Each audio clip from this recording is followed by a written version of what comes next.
Bom, boa noite, pessoal. Quero agradecer o convite, a oportunidade de estar aqui com vocês, agradecer toda a equipe do grupo eh, de efeitos tardios dos pacientes, né, oncológicos, a Ana Lígia que me convidou, a Mônica e toda a equipe.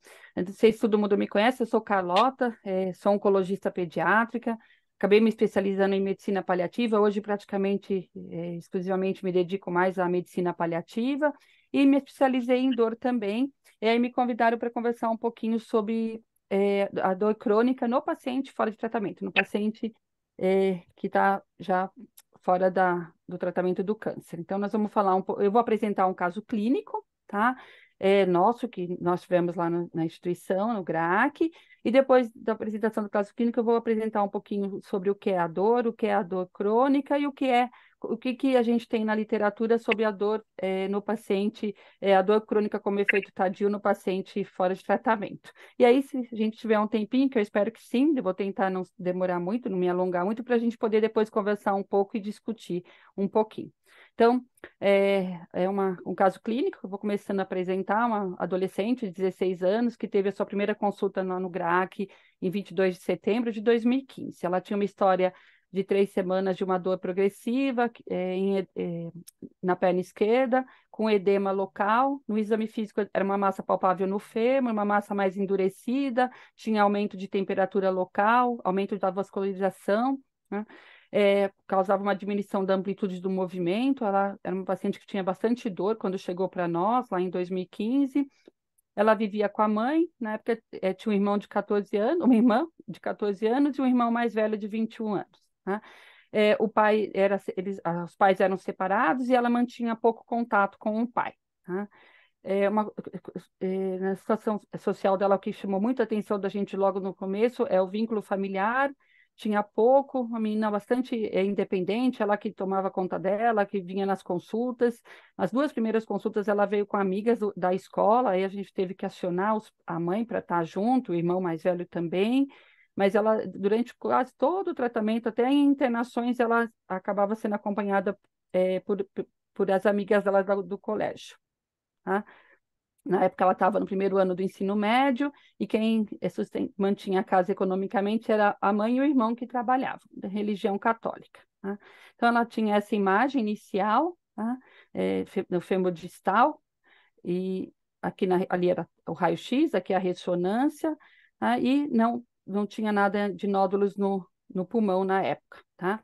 Então, ela ficou como o diagnóstico dela foi um osteosarcoma não metastático. Na época, ela fez todo o tratamento, teve algumas internações, mas foi um tratamento até relativamente que foi bem, sem grandes intercorrências. Ela não teve nenhuma internação grave, que ficou séptica. Ela internou algumas vezes por neutropenia febril, mas sem quadros de sepse. Ela evoluiu bem da dor, logo depois do primeiro protocolos de quimioterapia, ela já ficou bem melhor da dor, ela praticamente não teve mais dor durante o tratamento, só no pós-operatório, que ela acabou fazendo a ressecção do fêmur e colocando a endoprótese nesse primeiro tratamento, no 21 de março de 2016, e teve uma boa evolução. Né? Ela terminou o tratamento, em agosto de 2016 e ficou bem, fazendo acompanhamento clínico com a gente, até que em junho de 2018, quase 2 anos, um pouquinho menos de 2 anos, ela volta para a gente tendo uma queixa, falando que tinha uma queixa que voltou a ter dor há 2 meses, mais ou menos. Então, a dor dela, na verdade, começou mais ou menos em abril de 2018 e que vinha piorando progressivamente. Ela, nesse retorno, ela já fala que estava com uma dor intensa, era na região da tíbia da perna esquerda, lembrando que o tumor ósseo dela, o osteosarcoma, era no fêmur, na porção distal do fêmur, e é onde tinha endoprótese. Era uma dor contínua, facada, que piorava à noite, piorava com essa atividade, mas ela referia uma dor bastante intensa e que doía praticamente o dia inteiro, mas que piorava a hora que ia dormir, então tinha insônia, dificuldade para dormir, tá? E principalmente quando tinha que ir para a escola trabalhar, essa dor piorava bastante. Tá?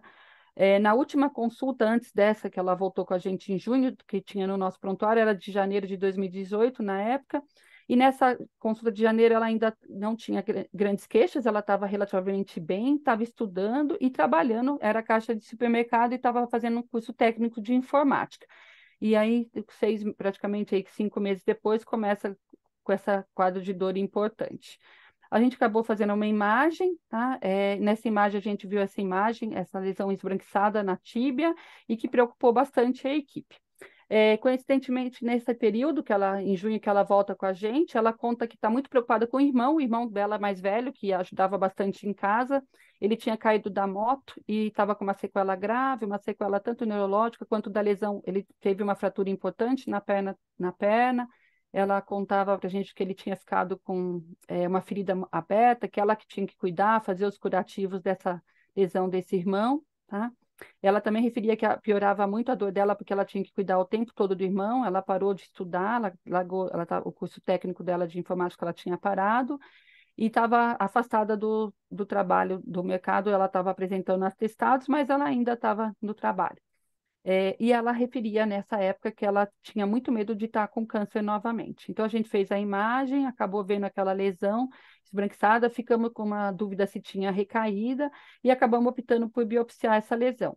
A primeira biópsia, infelizmente, não deu muito certo, não tinha material representativo, então em agosto de 2018 ela refez essa biópsia e que daí deu certo, o material foi analisado e a gente não viu neoplasia, nenhuma alteração neoplásica nessa lesão.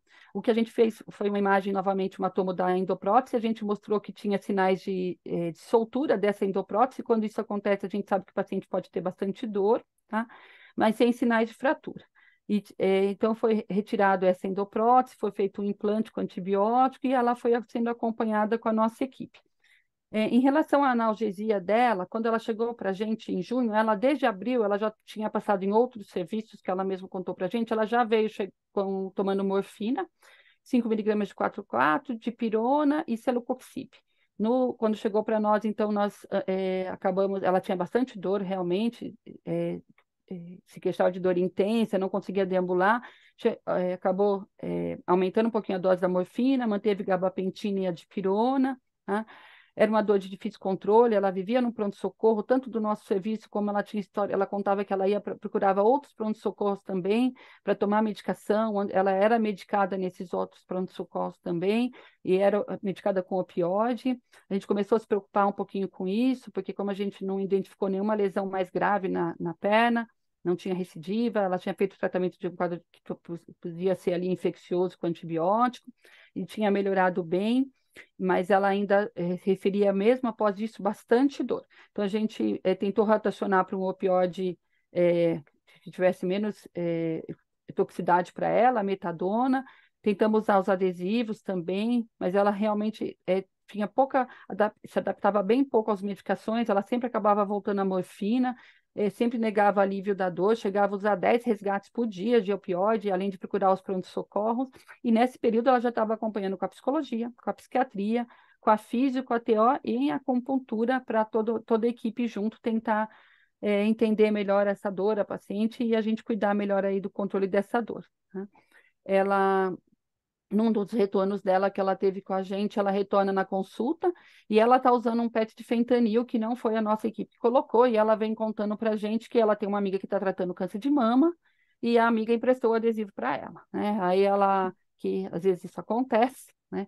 Aí a gente começa a perceber um comportamento mais difícil, também ameaçando a própria vida, ela começa a relatar o uso de álcool com frequência, começa a evoluir com cefaleia de moderada a forte intensidade, insônia, e nesses meses a gente foi observando o quanto que ela foi ganhando de peso, e ela também trazia isso como queixa, que ela não conseguia mais se cuidar, comer bem, e mantendo uma queixa e a dor de difícil controle na perna ainda continuava importante, tá? E aí a gente tem um quadro bastante complexo, difícil, né? A dor, ela nunca é só física, a gente vê que tem um componente psicoemocional grande, e a gente tem uma menina aí com aí diz que 16, 17, 18, 19, 20, ela devia estar beirando ali os 20, 21 anos, com dor crônica, de difícil controle, né, com uma dor que durava mais de 3 meses já e que diminuiu a qualidade de vida dela, tirou ela da escola, tirou ela do trabalho, com abstinência, porque a gente já tinha uma dificuldade aí com os opioides, ela usando o álcool, um aumento de apetite importante, uma polifagia e ganhando peso, fadiga, falta de iniciativa, inatividade e insônia. E agora, como a gente cuidar de tudo isso, né? Então, o tratamento sempre é multidisciplinar. Aqui a psicologia agiu muito com essa adolescente, esse adulto jovem, na verdade, já. Foi uma terapia intensa, foi mais de um ano de cuidado com a psicologia e a psiquiatria junto, principalmente. Toda a equipe trabalhou bastante, mas principalmente psicologia e psicoterapia, a gente reconhece muito o trabalho deles. Ela tinha consulta semanal com a psicologia e com a psiquiatria todo mês, para a gente conseguir aí fazer com que ela se auto-reconhecesse, se autocuidasse novamente.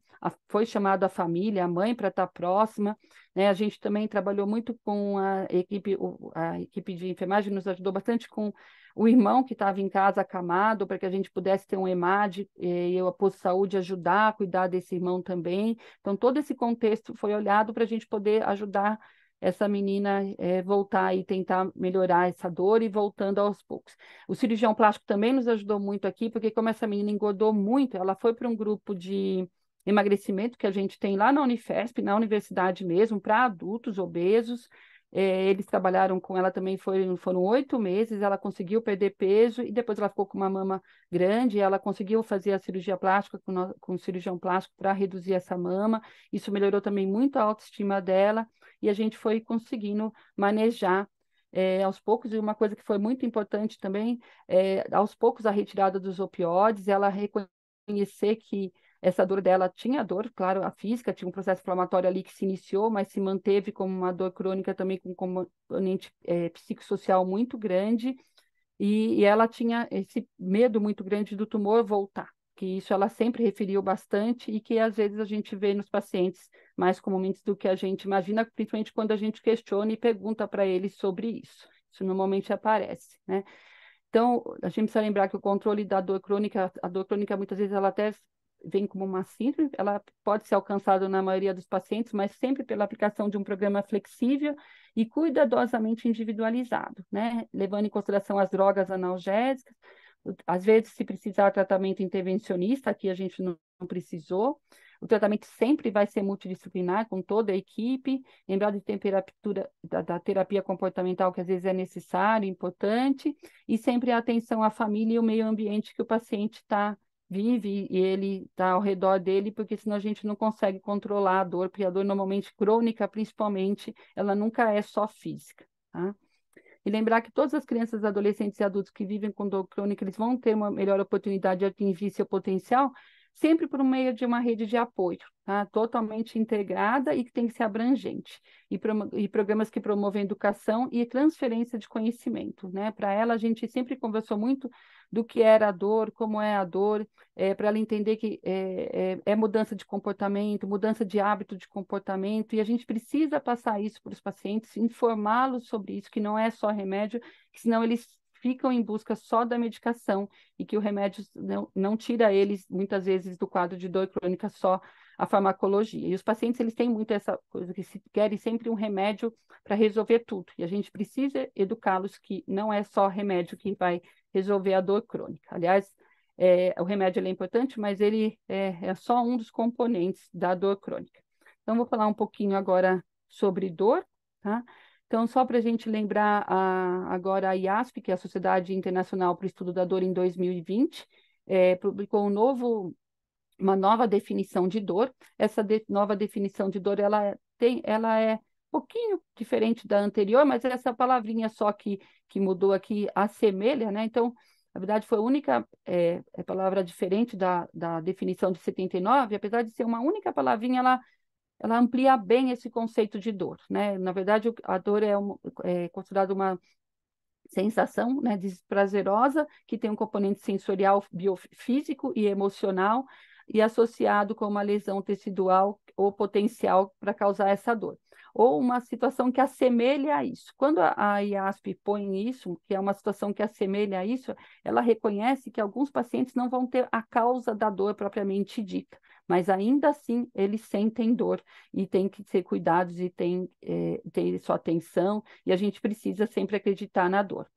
Isso é o conceito de dor em geral e a dor crônica. A dor crônica, então, é uma experiência sensorial e emocional desagradável, associada a um dano tecidual real ou potencial, só que normalmente essa dor vai durar além do tempo normal de cicatrização. Então, normalmente o paciente já teve lá um machucado, um ferimento, ou uma cirurgia, ou um câncer, e essa sarou e a dor perpetua, a dor continua, né? E é uma dor que normalmente dura mais de 3 meses. Esse tempo, às vezes, ele é um pouquinho contraditório, alguns pesquisadores e cientistas de dor acham que isso deveria mudar, mas até por enquanto, no último, o CID-11 aí vem com essa definição de dor crônica por enquanto, tá? Lembrar que a dor crônica em crianças e adolescentes e adultos é sempre o resultado de uma integração de processos biológicos, fatores psicológicos e contexto sociocultural considerados dentro da trajetória de desenvolvimento. Então, é isso que a gente vê, né? Esse caso que a gente apresentou é um caso bem rico também da parte social, psicológica, porque, em geral, os pacientes com dor crônica, eles vão ter componentes psicológicos e sociais e culturais bastante intensos na história da dor crônica, tá? Então, é uma dor que persiste além do tempo para cura, dura pelo menos 3 meses, tá? Ela pode estar ou não associada a um processo patológico de base, normalmente longo. É uma dor que pode se repetir em intervalos de meses ou anos, e que normalmente a dor crônica é uma dor muito difícil, responde mal à medicação, diminui muito a qualidade de vida e causa grande sofrimento ao paciente e à família, porque daí todo mundo sofre muito, tá? O que se sabe hoje, né, ainda tem muito pouca coisa em relação à dor crônica na pediatria e menos ainda nos pacientes fora de tratamento de câncer. Então, a gente precisa ainda estudar bastante, mas o que, que a gente sabe, o que tem publicado, né? A gente sabe que pelo menos 5 a 8% das crianças, em média, vão ter algum grau de dor crônica após uma doença de base, tá? Que 25% das crianças, dessas crianças que têm essa dor crônica, 8% delas vão ter dor intensa, tá? E com grande frequência, tá? Aqui também é outro trabalho mostrando que a dor crônica, ela em geral roda aí em torno de 6% entre os pacientes, então vai ter sempre mais ou menos esse valor aqui. Em geral, os trabalhos mostram que as mulheres, as meninas, né, as mulheres, nós mulheres temos mais dor crônica do que os homens, quase todos os trabalhos mostram isso, tá? E ainda alguns trabalhos mostram que ainda dentro da dor crônica, a dor neuropática ela é mais comum ainda nos pacientes que tiveram tratamento de câncer. Aí os trabalhos vão variar um pouquinho de 19 a 39% dos pacientes com câncer ou que tiveram câncer podem evoluir com dor neuropática, dor crônica neuropática pós-tratamento, tá? Lembrar que a dor crônica, então, vai interferir muito na qualidade de vida dos pacientes, tem vários trabalhos mostrando isso. A dor lá, né, no tratamento do câncer, normalmente é quando ela é mal conduzida, mal tratada, ela aumenta a chance ainda de você ter dor crônica na vida adulta. Então, é muito importante que quando a gente tem o paciente lá no tratamento do câncer, a gente controlar bem essa dor, fazer a analgesia correta, sempre estar diante da dor para que a gente não deixe essa dor aguda virar uma dor crônica, né? E a dor crônica é ela que realmente diminui demais a qualidade da vida dos pacientes, tirando eles da escola, diminui a atividade social desses pacientes, sejam eles crianças ou adultos, a gente vê isso acontecer. A gente sabe hoje que mais de 50% dos pacientes com dor crônicas vão ter impacto na sua vida. Então, você vai ver ausências repetidas na escola e no trabalho, dificuldade de acompanhar as atividades. Normalmente, esses pacientes acabam apresentando desempenho mais baixo nas atividades, tá? Tem um aumento de um risco de vitimização grande, que é a catastrofização entre esses pacientes, tá? Ele costuma incluir uma grande carga psicossocial, psico e social entre os pacientes com dor crônica, tá? Então, isso é importante para a gente controlar, porque o impacto na qualidade de vida é muito grande, tá? E na dor crônica no sobrevivente do paciente do câncer. Então, a gente tem poucos trabalhos publicados, não são muitos. Entre eles, essa é uma revisão sistemática que foi feita, publicada em 2020, pelo pessoal do Canadá, Halifax, doutora Christopher Melanie Noel, e junto com o San Judes. Eles avaliaram, fizeram uma revisão desde 1990 até 2019, onde levantaram vários artigos falando de dor crônica no paciente sobrevivente do câncer. Desses artigos, eles selecionaram 73 artigos Desses 73 artigos, o que eles selecionaram é que todos tinham pelo menos um N acima de 20 de pacientes. Eram artigos que usaram como para a medida da dor, as escalas de dor que a gente costuma usar. Todos esses artigos, o tratamento do câncer aconteceu durante a infância, de 0 a 21 anos de idade, e eles consideraram os artigos que definiram a paciente fora de tratamento com efeitos tardios, assim, de cima de 5 anos do diagnóstico ou acima de 2 anos pós-tratamento, tá? E o que eles acharam é que a dor crônica estava presente entre 4,3 até 75 dos pacientes sobreviventes do câncer. Isso é uma taxa bem ampla. O que eles acreditam é que, na verdade, muitos desses trabalhos não usaram o critério, talvez, da IASP para a dor crônica mesmo. Talvez eles tenham levado em consideração a dor propriamente dita. Muitos trabalhos não conseguiram deixar isso muito claro, tá? Mas eles viram que os pacientes de câncer têm mais risco de sentir dor comparado com a população geral. A fadiga era um sintoma que acompanhava a dor com frequência nesses pacientes. Como os outros trabalhos já mostraram, o sexo feminino foi mais comum, a queixa de dor crônica. E nesses trabalhos que eles avaliaram, aqui eu não coloquei, mas a maioria era leucemia, tá? A grande grupo de estudo, a maior parte é de leucemia e alguns de neuroblastoma. E aí as dores mais frequentes foram dores musculoesqueléticas, a cefaleia e uma dor generalizada no corpo, que os pacientes não definiram muito bem como ela era. E eram todos pacientes adultos acima de 18 anos, né, que eles avaliaram. Então, esse grupo de pesquisa, desses pesquisadores do pessoal do Canadá, eles associam os 3 fatores, né, biológicos, psicológicos e sociais de pacientes que tratavam o câncer. Eles levam em consideração que nossos pacientes podem ter muito mais dor, porque, primeiro, que a própria doença de base, né, pode levar a ter dor crônica. O tratamento que é realizado, a gente sabe, químio, rádio, vai levar a dor neuropática, pode levar a sequelas importantes que podem levar a dor crônica, tá? Os procedimentos que eles fazem, principalmente se a gente não tiver um manejo adequado da dor e um manejo adequado, não só a sedação, a analgesia desses pacientes, para que a gente possa prevenir a dor aguda aqui, para a gente não transformar pacientes com dor crônica, né? Mas lembrar também que nos pacientes com dor crônica, a dor também, sobreviventes do câncer, a dor pode estar relacionada com o estilo de vida, situações de estresse também grande que eles possam viver, medos, ansiedades, né? E os outros efeitos que podem, tardios, que podem surgir e que também podem causar dor nos pacientes. Esse é um outro trabalho que também foi publicado agora em 2021, do pessoal do Canadá também. Eles acompanharam, entraram em contato, na verdade, com 280 pacientes. Dos 280 pacientes, 140 responderam os questionários deles, tá? E 78 nem responderam nada, e aí 140 que responderam foram que eles avaliaram.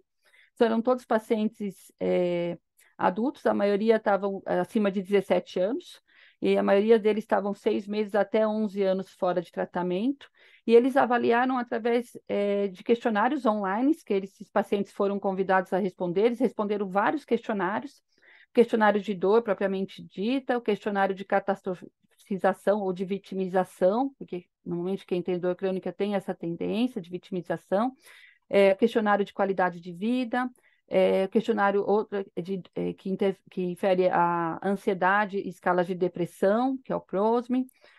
Fizeram uma avaliação de questionário de estresse pós-traumático para esses pacientes, e também uma escala de avaliação que eles usam para os pacientes, que é uma escala da preocupação sobre o câncer. Então, nesse questionário são 11 questões que os pacientes respondem se eles têm alguma preocupação maior do câncer voltar, ou do câncer recidivar, ou de ter câncer novamente, ou um novo câncer, e eles responderam esse questionário, tá? Então, 26% dos pacientes fora de tratamento, eles tinham dor crônica, 20% deles dor madeirada intensa, e a duração da dor em geral foi de 6 meses a 11 anos. E o que eles observaram é que a combinação, né, quanto mais alto os índices, né, que eles responderam de estresse pós-traumático, a idade mais avançada atual na hora que responderam o questionário, tá? Maior catastrofização e o sexo ser mulher previu a presença de dor crônica. Então, eram esses dados, normalmente quem tinha essas pontuações maiores nesses questionários tiveram maior índice de dor crônica também, tá? E eles também falam que quanto menor a criança no diagnóstico do câncer, quanto menorzinhas as crianças são, maior a chance também deles terem dor crônica como efeito tardio depois que termina o tratamento do câncer, tá? Então, a gente sabe que se a gente não controlar a dor, durante um tratamento, né, quando a criança, o paciente, adolescente tem dor, a gente vai ter maior chance de depressão, tristeza, ansiedade, perda do apetite, náusea, vômito, distúrbio do sono. Você tem diminuição da qualidade de vida, interrupção da vida familiar e social e um grande sofrimento. E lembrar que se a gente não tratar bem a dor, a gente vai realmente produzir adultos com dor crônica também, tá? A gente, isso aqui, para lembrar a gente, agora em outubro, faz um tempinho já, né? Agora já tem 3 anos, em outubro de 2010, foi publicado um artigo no JAMA, e esse artigo também ele acabou indo para no New York Times, era a capa do New York Times dessa época, falando desse artigo que foi publicado no JAMA pela equipe do Canadá e mais alguns autores americanos, falando para a gente que é um grande desafio para todos os pesquisadores e clínicos e quem faz assistência da dor, melhorar esse subtratamento e essa subavaliação da dor que a gente ainda vê em todas as áreas e no câncer também, infelizmente, também acaba acontecendo. Tá? Então, é extremamente importante para a gente poder minimizar os danos, a gente ter atenção grande em relação à dor, tanto durante o tratamento quanto depois, e tentar diminuir o máximo possível a toxicidade do tratamento, lembrar de desenvolver abordagem em relação a identificar, avaliar e tratar bem a dor, prevenir a dor o máximo possível, né? Abordagem precoce, analgesia, não deixar os nossos pacientes sentirem dor, ou pelo menos intervir o mais precocemente possível, estar sempre adiante da dor. E lembrar que a educação da equipe, das crianças e da família sobre a dor e seu tratamento é imprescindível para que a gente consiga fazer uma boa avaliação e controle da dor. Em relação ao tratamento da dor crônica, esses são os principais 4 pilares. A gente vai ter os tratamentos farmacológicos sendo importantes, só que lembrar que as drogas opioides, elas não são as drogas de escolha. Na verdade, você vai usar os farmacológicos não opioides, como os anti-inflamatórios e os adjuvantes. Os opioides são a última escolha e deixar por último e realmente porque é uma dor que é crônica, a gente vai ter que usar por muito tempo essas medicações, provavelmente, e o opioide, a gente sabe, tem muita toxicidade, dependência e causa muito transtorno também para esses pacientes. Lembrar que hoje reabilitação, educação física, educador físico, fisioterapeuta, terapia ocupacional é imprescindível para o controle da dor. Os tratamentos não farmacológicos, né, toda a medicina integrativa é de extrema importância. Hoje, cada vez mais a gente sabe disso, os pacientes recebem muito bem esses tratamentos, então é importante a gente também ter o olhar para eles e tentar começar a colocá-los cada vez mais na terapia. E as intervenções, quando elas são apropriadas, a anestesia regional, as injeções, os bloqueios, e muitas vezes essas intervenções ajudam a gente a controlar uma dor de maior intensidade, sem precisar dos opioides, tá?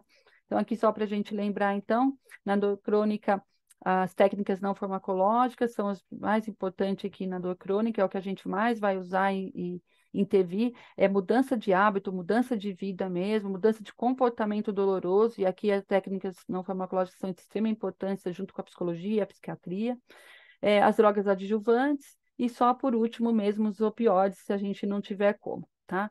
E na dor aguda, só para a gente lembrar, sempre é ao contrário, a gente tem uma dor aguda, a gente precisa controlar ela de maneira bem adequada e rápida, e depois desmamar rapidamente esses medicamentos assim que o paciente melhora, e lembrar que fazer isso para a gente evitar a dor crônica no máximo possível lá no futuro, tá? Tratamento multidisciplinar, hoje a gente tem milhares de trabalhos mostrando o quanto eles nos ajudam e quanto eles são importantes, a reabilitação física e a TO. Em geral, os tratamentos multidisciplinares eles vão diminuir o uso dos opioides e diminuindo os usos dos opioides, a gente conseguindo diminuir as doses também, a gente vai diminuir a dependência, diminuir efeitos colaterais dos opioides, isso é muito importante. A maioria dos trabalhos mostra como minimiza também os efeitos colaterais dos opioides quando a gente usa o tratamento e as terapias complementares, tá? Então, o tratamento multidisciplinar, ele hoje é a principal tratamento da dor crônica nos pacientes, a gente precisa ter eles nos nossos serviços, está disponível para os nossos pacientes, para a gente possa indicar eles, mas ainda é um desafio para nós, mas a gente vai ter que lutar cada vez mais para isso, para a gente ter uma boa qualidade de cuidado, tá?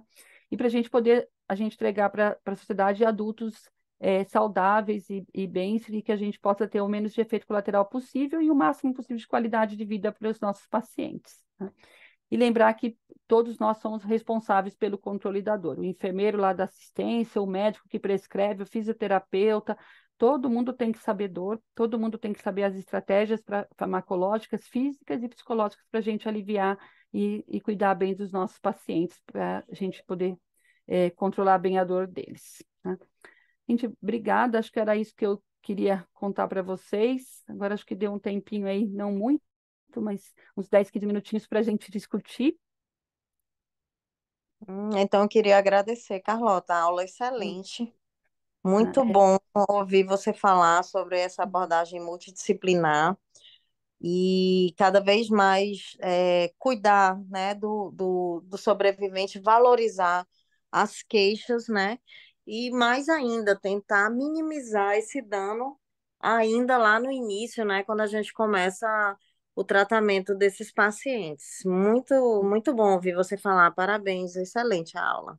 obrigada, obrigada, Larissa. É isso. Acho que são dois pontos, né? A gente tem que prevenir lá durante o tratamento, né, na fase aguda, ali, quando eles estão com a gente, e depois cuidar deles se ela aparecer, né? Se a dor crônica vier.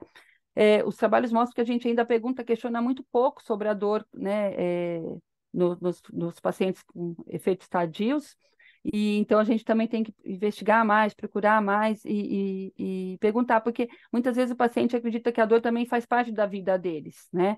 E eles às vezes não trazem isso, e a gente precisa investigar mesmo, perguntar ativamente para eles da dor, e principalmente durante o tratamento, porque durante o tratamento as famílias até acreditam que a dor faz parte, né? Faz parte a dor para funcionar, faz parte a dor para coletar o líquor.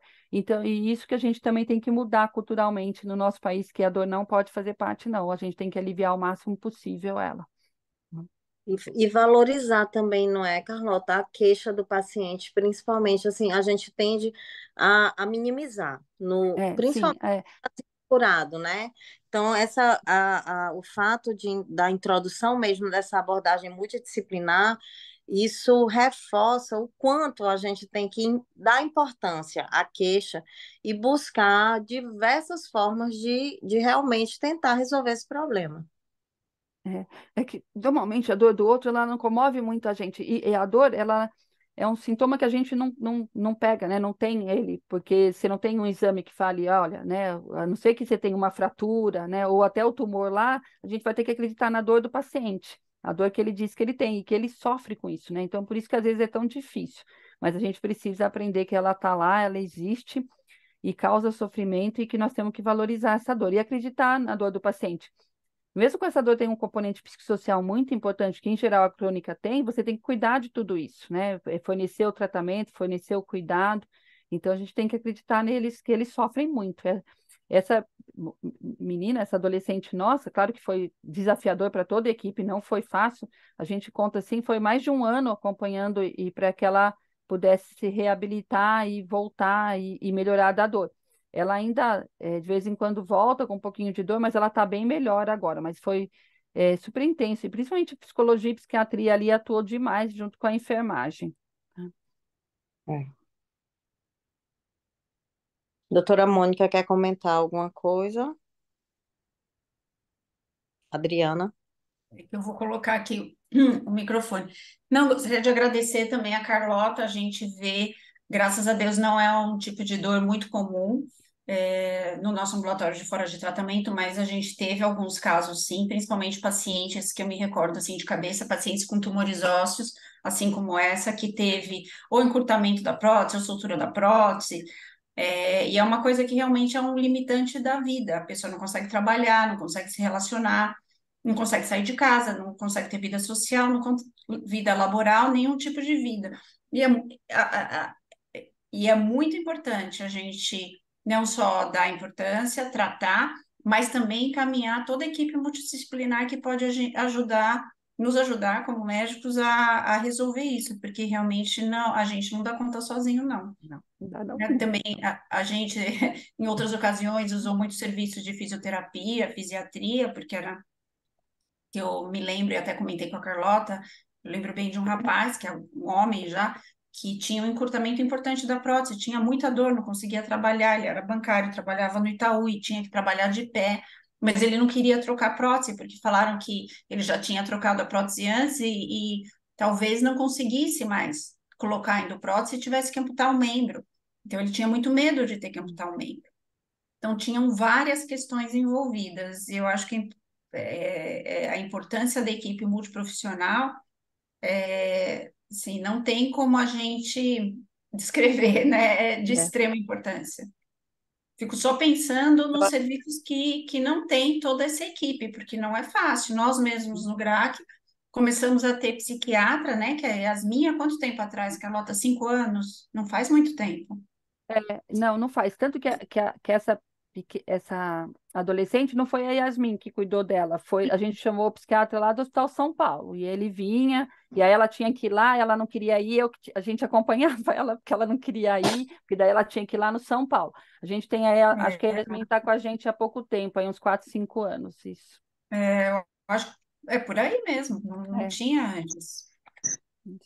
Eu acho que a dor crônica é um assunto tão difícil para o profissional, né? Isso que Mônica está falando, a gente não dá conta sozinho, porque é um atendimento difícil, é uma coisa. Às vezes você chega para atender aquele paciente, vê que ele está esperando você ali para o atendimento, e já vai dando aquela angústia e pensando, meu Deus, o que é que eu vou fazer com ele agora, né? Então a gente Que, precisa muito de é que ajuda. É chega a ser difícil para a é, gente, é é muito frustrante, difícil. porque você Me vai sinto fazendo as intervenções e ele parece que ele não melhora, né? Então, Exatamente, eu me sinto, ah, me sinto extremamente frustrada. A gente tem alguns casos aqui, eu ia falar agora, eu acho que o psiquiatra, ele é essencial na condução desses casos. Eu tenho certeza que a imensa maioria dos serviços no Brasil não dispõe de psiquiatra para esse grupo de pacientes. A gente tem uma dificuldade enorme aqui. Não é uma coisa fácil, mas acho que é um profissional que tem que andar de mão dada com a gente, porque a imensa maioria dos pacientes da gente tem uma dor de origem psíquica, né? é que, Você falou aí a história dessa menina, e é uma coisa que a gente vê muito frequentemente, é não acreditar que está curada. Sempre na expectativa que a doença vai reaparecer em algum momento. Então, isso aí desencadeia uma série de coisas, dentre elas a dor. A dor crônica por algum motivo, de algum jeito, de alguma forma, né? que daí Então, entra. eu me sinto extremamente frustrada em muitos casos aqui de não conseguir ajudar o tanto que eu queria. Mas, Adriana, sabe uma coisa que funciona? É abrir o jogo com eles mesmo, assim, sabe? É virar e falar, olha, vamos lá, vamos conversar honestamente. Tomar remédio não vai melhorar. Você não quer melhorar? Você vai ter que Então, mudar de hábito, mudar de comportamento, senão você não melhora. Você não, e a então. gente abre o jogo mesmo com eles. Olha, estamos dando nada melhora, você precisa conversar com a gente e assim vai. E isso eles têm muito medo. E nos artigos lá fora, do medo do câncer, né? Esse último artigo que eu mostrei é bem bonito, porque eles aplicam a escala de preocupação do câncer. É uma escala, eu não conhecia, até foi legal, porque eu levantei agora e conheci a escala. É super bonito de ver como eles põem a preocupação deles. A maioria dos pacientes lá fora mostram isso, o medo do retorno ou de ter um novo câncer, porque como eles vão ficando adultos, ali tinha paciente, o mais velho, acho que deles tinha 47 anos, e ele morria de medo de ter um câncer de adulto agora. E ele teve um câncer na infância. Então ele vivia assombrado, eles vivem assombrados com isso também, né? Vivem, vivem. É Isso é verdade. E uma a Uma gente das já perguntas que a gente. Ah, desculpa, só adendo rapidinho. Uma das perguntas que a gente faz no nosso ambulatório, né, no nosso prontuário do Seu Forte, é qual é o medo que o paciente tem do câncer voltar? O paciente ou às vezes a família, né, se é uma criança menorzinha. Daí eu pus uma escala de 5, mas eles nunca conseguem falar em 5, então eu falo muito pouco ou mais ou menos. E a gente fica assombrado mesmo, o quanto de pessoas, às vezes, com tumor de Wilms, estádio 1, né? Quase 100% de cura, pessoa com 15 anos de idade tem medo que o câncer volte. Então, eu uso isso para ensinar, falar, não, você está curado. E eu falo assim, curado, você não vai mais ter esse câncer. Pronto. Agora, você tem que se prevenir, que você pode ter outro tipo de câncer, e aí a gente entra na questão de usar filtro solar, de fazer essa coisa educacional para as meninas, Papa Nicolau, autopalpação de mama, a importância de vacinar contra o HPV, tudo isso. Mas é impressionante quando você pergunta, às vezes você acha que a pessoa está super plena, e aí você pergunta: você tem medo do câncer voltar? Tenho. Muito pouco ou mais ou menos. Eles falam muito, muito, muito. Eu fico sem dormir. Você fala: como assim você fica sem dormir? Você está curado há 12 anos. E é surpreendente. Eu recomendo que todo mundo faça essa pergunta. E alguns que têm um risco muito grande do câncer voltar, tenho medo. Que aí também eu já acho que é meio negação, entendeu? Aí, É um pouco, claro que é um pouco de cada um, mas você vai ter a maioria. E alguns talvez são mais tranquilos mesmo. Ainda bem que tem esse pessoal mais tranquilo, eu acho que é bom. é isso aí que eu queria comentar. Tá bom, muito bom. E eu queria só para finalizar, assim, lembrar que a gente que está na assistência, a gente é muito acostumado e achar que iremos sim conseguir tratar a maioria desses casos com tratamento medicamentoso. Então, as pessoas que estão, né, à frente dos ambulatórios, tanto no tratamento da doença aguda quanto no segmento dos pacientes curados, é simplesmente tentar inserir na sua cultura de buscar ajuda multiprofissional para conduzir esse paciente com a dor crônica, né? Então, a gente precisa do multiprofissional de todas as especialidades, de todas as medidas de suporte, para minimizar e melhorar a qualidade de vida desses pacientes. Então, a sua abordagem foi maravilhosa nesse sentido, e a gente só tem a agradecer, viu? Eu que agradeço a oportunidade, obrigada, pessoal, adorei também. A hora que precisar, e Tá só bom. falar. Tá bom, obrigada, gente. Obrigada, gente. Boa noite para todo Boa mundo. Até noite, logo. obrigada. Tchau, Semana. pessoal. Boa Começando a noite. semana. Tchau, Boa tchau. noite. Beijo, gente.